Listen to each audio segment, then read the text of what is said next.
म बालेन्द्र शाह नेपालको सार्वभौम सत्ता र राजकीय सत्ता नेपालको सार्वभौम सत्ता र राजकीय सत्ता नेपाली जनतामा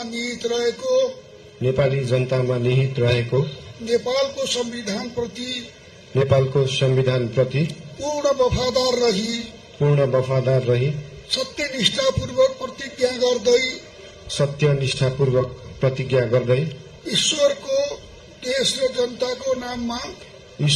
र जनताको नाममा शपथ लिन्छु कि प्रधानमन्त्री पदको जिम्मेवारी प्रचलित कानूनको पालना गरी मुलुक र जनताको भलो चिताई कसैको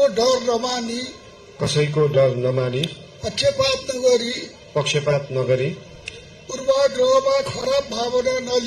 पूर्वाग्रह वा खराब भावना नलिई ईमानदारीका साथ गर्नेछु र आफ्नो कर्तव्य पालनको सिलसिलामा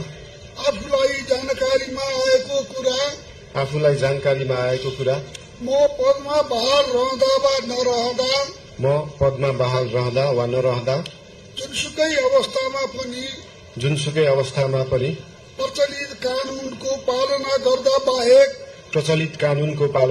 बाहेक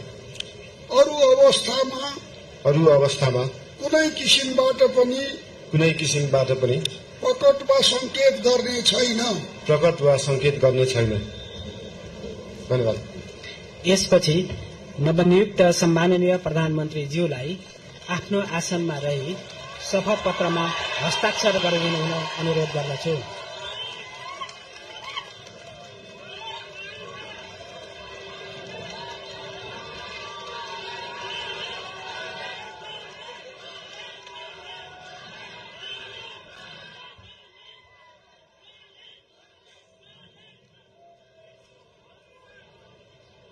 सम्माननीय प्रधानमन्त्री श्री बालेन्द्र शाहज्यूबाट प्रधानमन्त्री पदको पद तथा गोपनीयताको शपथ लिने काम सम्पन्न भएको छ।